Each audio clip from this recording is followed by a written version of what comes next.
सभी को नमस्कार। आपके अपने चैनल पर आपका स्वागत है। 10वीं कक्षा क्षितिज भाग 2 से हम मानवीय करुणा की दिव्य चमक, जिसके लेखक सर्वेश्वर दयाल सक्सेना जी हैं, का जीवन परिचय और पाठ का सार हम पूरा वीडियो में पढ़ चुके हैं। डिस्क्रिप्शन में आप वीडियो देख सकते हैं।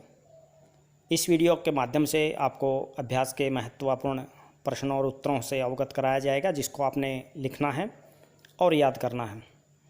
तो प्यारे बच्चों, मानवीय करुणा की दिव्य चमक, जिसमें फादर कामिल बुल्के, जो बेल्जियम के रहने वाले एक महान व्यक्ति थे, भारत में आकर एक साधु का जीवन जीने लगे और किस प्रकार लोगों को प्रभावित किया, वहाँ से ये प्रश्न उठाए गए हैं।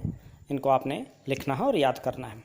तो शुरू करते हैं। सबसे पहला प्रश्न देखिए, फादर की उपस्थिति देवदार की छाया जैसी क्यों लगती थी? देवदार एक घना छायादार वृक्ष होता है, तो उसकी तुलना फादर जो है कामिल बुल्के से संबंध उसका दर्शाया है। तो उत्तर में आप लिखेंगे, फादर बुल्के मानवीय करुणा से ओतप्रोत विशाल हृदय वाले और कल्याण की भावना रखने वाले महान व्यक्ति थे। जैसे देवदार का वृक्ष जो है आकार में लंबा चौड़ा और छायादार होता है, वैसे ही फादर बुल्के का व्यक्तित्व भी था। जिस प्रकार देवदार का वृक्ष लोगों को छाया और शीतलता प्रदान करता है, उसी प्रकार फादर बुल्के भी अपनी शरण में आए हुए लोगों को आश्रय देते थे। हर प्रकार से दुखी व्यक्ति उनके प्रेम, स्नेह और सांत्वना पूर्ण वचनों द्वारा शांति और शीतलता प्राप्त करता था। यानी उनके वचनों से व्यक्ति अपने दुख भूल जाता था। ये उत्तर में आप लिख सकते हैं। यानी एक अच्छे व्यक्तित्व, एक सदाचारी व्यक्तित्व फादर कामिल बुल्के थे, जिन्होंने लोगों को जो है शांति प्रदान करने में, जीवन की शीतलता का अनुभव कराने में मदद की। अगला प्रश्न देखिए, फादर बुल्के भारतीय संस्कृति के अभिन्न अंग हैं, किस आधार पर ऐसा कहा गया है? यानी भारतीय संस्कृति को वो किस प्रकार से अपने से जोड़ते हैं। फादर बुल्के पूरी तरह भारतीय संस्कृति को आत्मसात कर चुके थे, यानी अपना चुके थे। भारत को ही वे अपना देश मानते हुए यहाँ की संस्कृति में बस गए थे। वे हिंदी के प्रकांड विद्वान थे, यानी हिंदी का उन्हें बहुत ज्ञान हुआ। हिंदी के उत्थान के लिए सदैव तत्पर रहते थे। हिंदी में पीएचडी की उपाधि प्राप्त करने के उपरांत ब्लू बर्ड और बाइबल का हिंदी में अनुवाद किया। ये दो जो है अंग्रेजी के ग्रंथ हैं, जिनका हिंदी में अनुवाद फादर कामिल बुल्के ने किया। अपना प्रसिद्ध अंग्रेजी हिंदी कोश शब्द भी तैयार किया। उनका पूरा जीवन भारत और हिंदी भाषा के लिए समर्पित था। वे यहाँ के रीति रिवाजों से भी परिचित हो चुके थे। अतः हम यह कह सकते हैं कि फादर कामिल बुल्के भारतीय संस्कृति के अभिन्न अंग थे, यानी भारतीय संस्कृति के पूर्ण पक्षधर थे, अपना चुके थे और इसकी प्रशंसा वो करते थे। आगे चलते हैं। पाठ में आए उन प्रसंगों का उल्लेख कीजिए जिनसे फादर बुल्के का हिंदी प्रेम प्रकट होता है। यानी हिंदी से किस प्रकार वो प्रेम करते थे, कैसे पता चलता है। ये बात हम ऊपर भी पढ़ चुके हैं, वैसे ही संबंधित आप लिखेंगे। फादर बुल्के के हिंदी प्रेम का सबसे बड़ा प्रमाण यह है कि सबसे प्रामाणिक अंग्रेजी हिंदी कोश तैयार किया।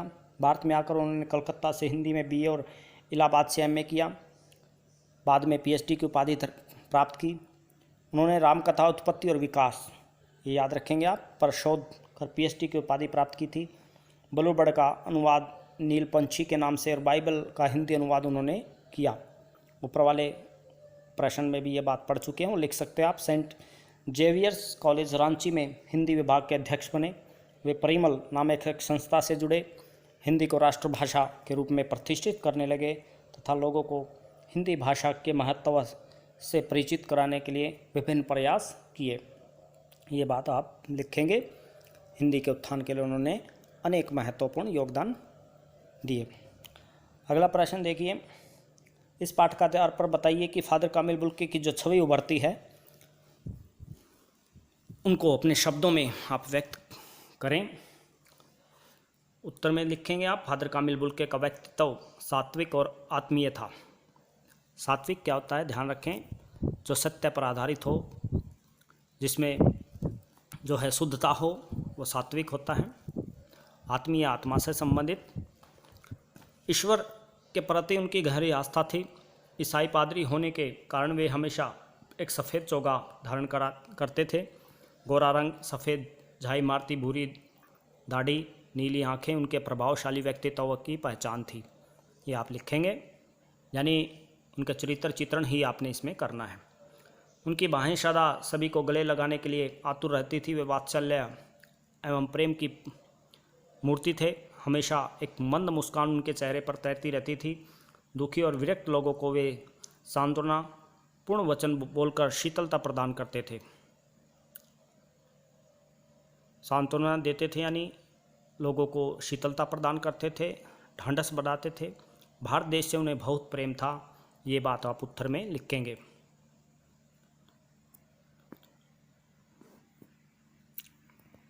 अगला प्रश्न देखिए, लेखक ने फादर बुल्के को मानवीय करुणा की दिव्य चमक क्यों कहा है? ये प्रश्न बार बार परीक्षा में पूछा जाता है, बोर्ड परीक्षा में कई बार आ चुका है। फादर बुल्के मानवीय करुणा की प्रतिमूर्ति थे। उनके मन में सभी के प्रति जो है प्रेम भरा था। उनके चेहरे पर स्पष्ट दिखाई देता था। वे लोगों को अपनी शुभ आशीषों से भर देते थे, यानी आशीर्वाद देते थे, शुभकामनाएं देते थे। उनकी आंखों में असीम वात्सल्य तैरता रहता था। छोटों के प्रति जो प्रेम होता है, बच्चों के प्रति वात्सल्य कहलाता है। वे जिससे भी एक बार मिलते थे, सदा सुख दुख में हमेशा उसके साथ बने रहते थे। किसी भी मानव का दुख उनसे देखा नहीं जाता था। उसके कष्ट दूर करने के लिए वे यथाशक्ति प्रयास करते थे, यानी शक्ति के अनुसार वे कार्य करते थे। संभवतः जितनी सहायता हो सकती थी वे दूसरों की करते थे। ये आप उत्तर में लिखेंगे। अगला प्रश्न देखिए, फादर बुल्के ने सन्यासी की परंपरागत छवि से अलग एक नई छवि प्रस्तुत की है, कैसे? उत्तर में आप लिखेंगे, सन्यासी की परंपरागत छवि है कि वह गर्भ संसार से विरक्त होकर भगवान के भजन में लगा रहता है।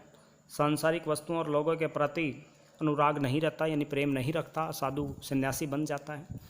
समाज से अलग अपने आप में तल्लीन रहता है। वह अपने और अन्य लोगों के सुख दुख से पूर्णतः विरक्त रहता है। परंतु सन्यासी जीवन के परंपरागत गुणों से अलग फादर बुल्के की भूमिका रही है।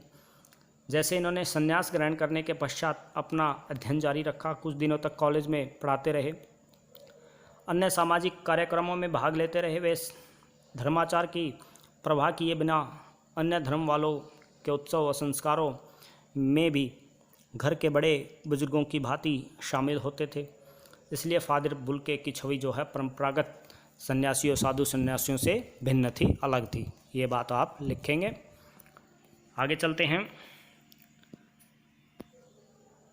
नम आँखों को गिनना शाही फैलाना है, आशय स्पष्ट करना है। जब फादर कामिल बुल्के की मृत्यु होती है तब लेखक ने ऐसा कहा। फादर कामिल बुल्के की मृत्यु पर उनके मित्र, परिचित और साहित्यिक मित्र इतनी अधिक संख्या में थे कि उनको गिनना कठिन हो गया था। यानी जिनकी आंखें उनके विलाप में जो है भर आई थी, ऐसे बहुत से लोग थे, उनको गिनना नहीं जा सकता था। इसलिए रोने वालों के बारे में लिखना शाही खर्च करने जैसा, यानी शाही को फैलाना लेखक ने कहा है। अगला देखिए, फादर को याद करना एक उदास शांत संगीत को सुनने जैसा है। इसका आशय स्पष्ट करना है। हम फादर कामिल बुल्के को याद करते हैं, उनकी करुणापूर्ण और शांत व्यक्तित्व सामने आ जाता है। फादर को याद करने से दुख होता है और दुख एक उदास शांत संगीत की तरह हृदय पर अमिट छाप छोड़ देता है। ये बात आप लिख सकते हैं। उनके न रहने से मन उदासी से भर जाता है, क्योंकि उनका प्रेम, उनका वात्सल्य सभी के लिए जो है बहुत ही प्रिय था, आनंद प्रदान करने वाला था, सुख देने वाला था, ऐसा आप लिख सकते हैं। अगला प्रश्न देखिए, आपके विचार से बुल्के ने भारत आने का मन क्यों बनाया होगा? यानी वो बेल्जियम के रहने वाले थे, जैसा कि आप जानते हैं, तो भारत क्यों आए होंगे, ऐसा आप लिख सकते हैं। उत्तर में लिखेंगे, फादर कामिल बुल्के के मन में हिंदी साहित्य, हिंदी भाषा को जानने की यह जानकारी प्राप्त करने की इच्छा थी। फादर के मन में शायद भारत के संतों, ऋषियों और आध्यात्मिक महापुरुषों का आकर्षण भी रहा होगा। साथ ही वे भारत और भारतीय संस्कृति के प्रति भी आकर्षित थे, इसलिए वे भारत आना चाहते थे। ये आप लिखेंगे। बहुत सुंदर है मेरी जन्मभूमि रैम्स चैपल। याद रखेंगे, रैम्स चैपल में उनका जन्म हुआ था, बेल्जियम में पड़ता है ये शहर। इस पंक्ति में फादर बुल्के के अपनी जन्मभूमि के प्रति कौन कौन सी भावना अभिव्यक्त होती हैं वो आपने लिखनी है। आप अपनी जन्मभूमि के बारे में क्या सोचते हैं। फादर कामिल बुल्के की जन्मभूमि रैम्स चैपल थी। फादर बुल्के इस कथन से स्पष्ट होता है कि उन्हें अपनी जन्मभूमि से बड़ा प्रेम था। उनका वहाँ उनकी माँ, उनके परिवार के अन्य लोग रहते थे। मनुष्य कहीं भी रहे परंतु अपनी जन्मभूमि की स्मृतियाँ हमेशा उसके साथ बनी रहती हैं। हमारे लिए भी हमारी जन्मभूमि अनमोल है। हमें अपनी जन्मभूमि की सभी वस्तुओं से प्रेम है, यही हमारा पालन पोषण हुआ। अतः हमें अपनी मातृभूमि पर गर्व है। हम चाहे जहाँ भी रहे परंतु ऐसा कोई भी कार्य नहीं करेंगे जिससे हमारी जन्मभूमि को अपमानित होना पड़े, ऐसा आप लिख सकते हैं। ये थे अभ्यास के महत्वपूर्ण प्रश्न उत्तर जो आपने लिखने हैं और याद करने हैं। इस वीडियो में इतना ही, आगे बाद में पढ़ाया जाएगा। आपको दिन शुभ हो। धन्यवाद।